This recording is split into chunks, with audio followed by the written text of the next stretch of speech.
नमस्कार दोस्तों, मैं आरवी चौहान स्वागत करता हूं आपका आपके YouTube चैनल देसी एकेडमी फॉर सिविल सर्विस में। आज महाशिवरात्रि का दिन है, इसलिए आप सभी को महाशिवरात्रि की हार्दिक शुभकामनाएं। आज से हम सामान्य हिंदी का वीडियो शुरू कर रहे हैं और इसमें हम सामान्य हिंदी पढ़ाएंगे। तो सामान्य हिंदी के आज के वीडियो का टॉपिक है हमारा वर्णमाला। तो चलिए देर न करते हुए शुरू करते हैं हम आज का वीडियो। वर्णमाला। जब भी हम वर्णमाला देखते हैं या वर्णमाला लिखा देखते हैं तो हमारे सवाल उठता है हमारे दिमाग में कि वर्णमाला आखिर क्या है। तो वर्णमाला वर्णों के व्यवस्थित समूह को वर्णमाला कहते हैं। अब आता है इसमें कि आखिरकार ये वर्ण क्या है। वर्ण एक प्रकार की ध्वनि है। वर्ण क्या है? एक प्रकार की ध्वनि है। जैसे अ है, जब तक हमने अ को लिखा नहीं तब तक वह वर्ण रूप में नहीं आएगा, बल्कि वह ध्वनि रूप में ही रहेगा। आ को जब तक हमने लिखा नहीं तब तक ये क्या है? एक ध्वनि रूप में ही है, और जब लिख दिया हमने तो आ वर्ण रूप में आ जाता है। तो इसलिए हम कह सकते हैं कि ध्वनि का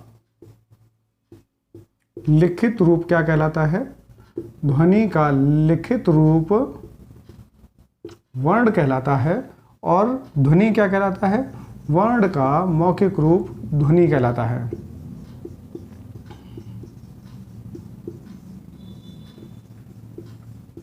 मौखिक रूप ध्वनि कहलाता है। एक बार सवाल पूछा गया है कि वर्ण की सबसे छोटी इकाई कौन सी होती है, तो वह होती है ध्वनि।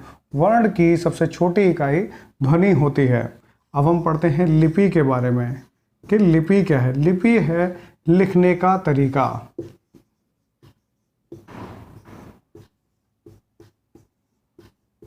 अब ये क्या लिखने का तरीका है? तो ये है वर्ण लिखने का तरीका।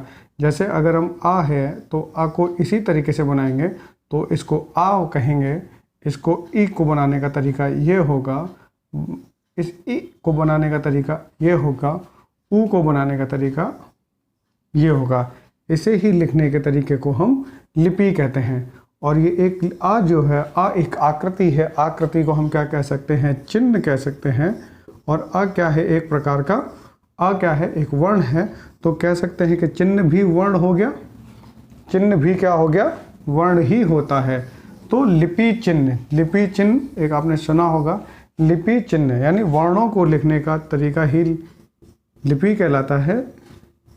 लिपि चिन्ह। लिपि चिन्ह क्या है?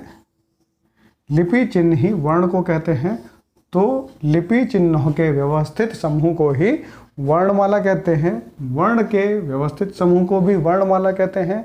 और ध्वनि क्या है? वर्णों का मौखिक रूप है। इस तरीके से ये वर्णमाला और वर्ण हो गया हमारा।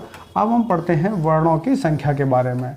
तो वर्णों की संख्या दो आधार पर है। सबसे पहली है वर्ण की संख्या, वह है उच्चारण के आधार पर। उच्चारण के आधार पर वर्ण की कितनी संख्या है? उच्चारण के आधार पर वर्णों की संख्या कितनी है? उच्चारण के आधार पर वर्णों की संख्या है 45, जिसमें 10 स्वर और 35 व्यंजन हैं। वहीं अगर लेखन के आधार पर पूछा जाए कि लेखन के आधार पर वर्णों की संख्या कितनी है, तो लेखन के आधार पर वर्णों की संख्या होती है 52, जिसमें 13 स्वर,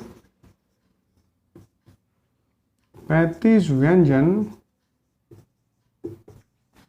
और 4 संयुक्त व्यंजन होते हैं।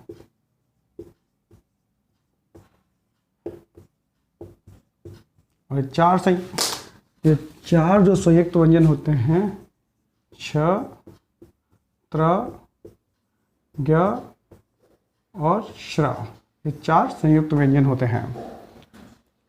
यहाँ ध्यान देने वाली बात है कि जब उच्चारण से हम लेखन में आते हैं तो लेखन में स्वर की संख्या 10 से बढ़कर 13 हो जाती है। 4 संयुक्त व्यंजन जुड़ जाते हैं, लेकिन व्यंजन की संख्या 35 की 35 ही रहती है। अब अगर सवाल पूछा जाए कि उच्चारण के आधार पर वर्णों की संख्या कितनी है? 45। उच्चारण के आधार पर स्वरों की संख्या कितनी है? 10। उच्चारण के और लेखन के आधार पर वर्णों की संख्या कितनी है? 52। और लेखन के आधार पर स्वरों की संख्या कितनी है? तो है 13। लेकिन दोनों में ही व्यंजन की संख्या, चाहे वो उच्चारण के आधार पर हो चाहे वो लेखन के आधार पर हो, वह 35 ही रहती है। अब हम पढ़ते हैं व्यंजन के स्वर वर्णों के प्रकार। वर्णों के प्रकार, अब यहाँ से हमारे स्वर और व्यंजन शुरू होंगे। वर्णों के प्रकार।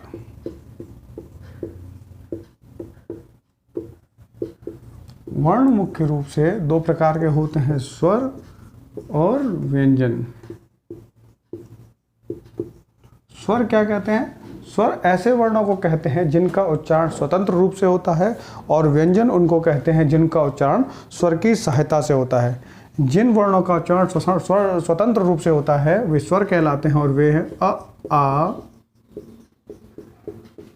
ए, ई, उ, ऊ, रे, ए, ओ, औ, अंग और अहा। इसमें ध्यान देने वाली बात है कि अंग और अह को पूरी तरीके से स्वर नहीं माना जाता है, इनको माना जाता है अयोगवाह। इनको अयोगवाह माना जाता है। तो अगर स्वर की संख्या के बारे में पूछा जाए, स्वरों की संख्या के बारे में पूछा जाए, स्वर की संख्या जब शब्द इस्तेमाल हो तो हो जाते हैं 11, और स्वरों की कुल संख्या अगर पूछी जाए तो हो जाते हैं 13। जब स्वरों की कुल संख्या तो अंग और अह को शुरू के सम्मिलित करके 13 हो जाते हैं, और जब स्वर की संख्या पूछी जाती है तो अंग और अह को निकाल दिया जाता है तो हो जाते हैं 11, क्योंकि ये दोनों अयोगवाह हैं। ये क्या है अयोगवाह, ये भी बताएंगे आपको। व्यंजन के बारे में हमने आपको अभी बताया कि ऐसे वर्ण जो स्वर की सहायता से बोले जाते हैं वे व्यंजन कहलाते हैं। वे हैं क, ख, ग शुरू करते हुए च, छ, ज शुरू करते हुए ज्ञ तक। क में से अगर आ को निकाल दिया जाए तो उसको उच्चारित नहीं किया जा सकता है। जैसे अगर ये हलंत लगा है, किसी वर्ड के नीचे हलंत लगा है, इसका अर्थ है कि वह स्वर रहित व्यंजन है, अर्थात उसमें से स्वर को निकाल दिया गया है। अगर क में से स्वर निकाल लिया जाए तो आप इसको उच्चारित नहीं कर सकते।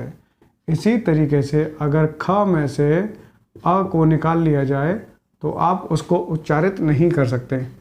च में से अगर अ को निकाल लिया जाए तो आप उसको उच्चारित नहीं कर सकते हैं।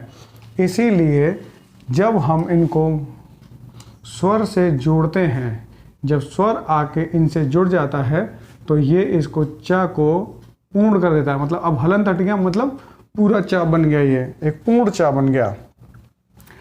जब ख क में जुड़ता है तो पूर्ण ख बन जाता है, और जब अ क से मिलता है तो पूर्ण क मिल जाता है। ठीक है, तो इसी तरीके से हमने बताया कि व्यंजन क्या है, स्वर की सहायता से बोले जाने वाले वर्ण होते हैं।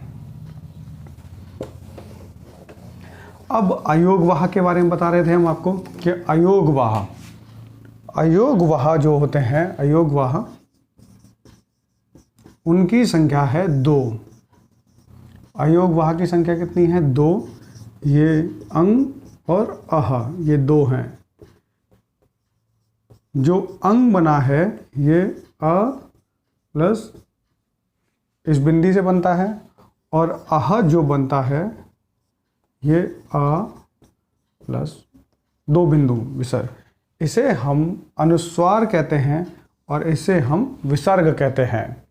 तो देखने वाली बात है कि जब अंग और अह बनता है तो ये स्वर की सहायता से बनता है, और स्वर की सहायता से क्या बनते हैं? व्यंजन। जब हम इनको स्वरों में रखते हैं तो ये व्यंजन का गुण प्रदर्शित करते हैं, क्योंकि ये स्वर की सहायता से बनते हैं। लेकिन जब हम इनको व्यंजन के साथ रखते हैं, जब इन दोनों अयोगवाह यानी अंग और अह को हम व्यंजन के साथ रखते हैं तो ये व्यंजन को ही उच्चारित कर देते हैं। जैसे क के ऊपर अगर बिंदु लगाया जाए तो कम हो जाता है, और क के आगे 2 बिंदु लगाया जाए तो कह हो जाता है। जा के ऊपर बिंदु लगाया है तो जम हो जाता है, जा के आगे 2 बिंदु लगाया जाए तो जहा हो जाता है। तो इस तरीके से ये क्या करते हैं, जब हम इनको व्यंजन में रखते हैं तो ये व्यंजन को ही उच्चारित कर देते हैं।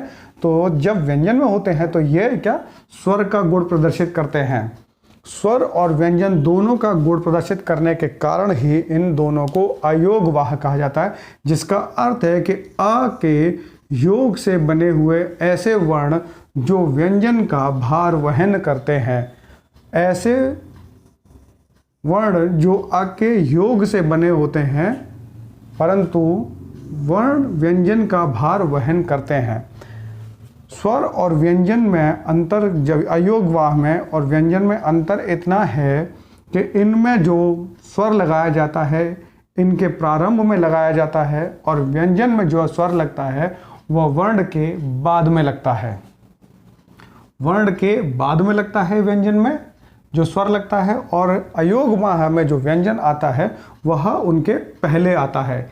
इसी कारण अयोगवाह को स्वर एवं व्यंजन के बीच की कड़ी भी कहा जाता है। सवाल पूछा गया है कि स्वर एवं व्यंजन के बीच की कड़ी किसे कहते हैं, तो स्वर एवं व्यंजन के बीच की कड़ी अयोगवाह को कहा जाता है। अब सवाल आता है कि वर्णों को मुख में जो उच्चारण होता है, मुख के किस स्थान से उच्चारण होता है उसके आधार पर उनका विभाजन किया गया है। तो आज हम स्वर के बारे में पढ़ेंगे। तो मुख के उच्चारण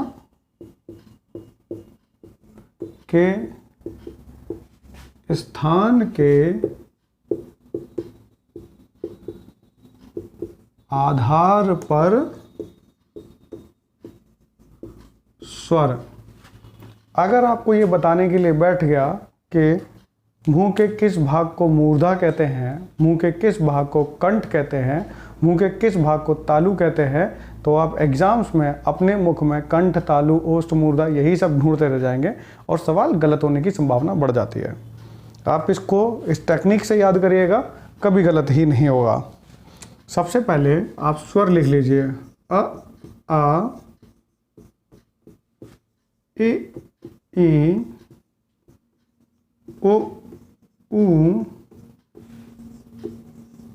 रे, ए, ओ, औ।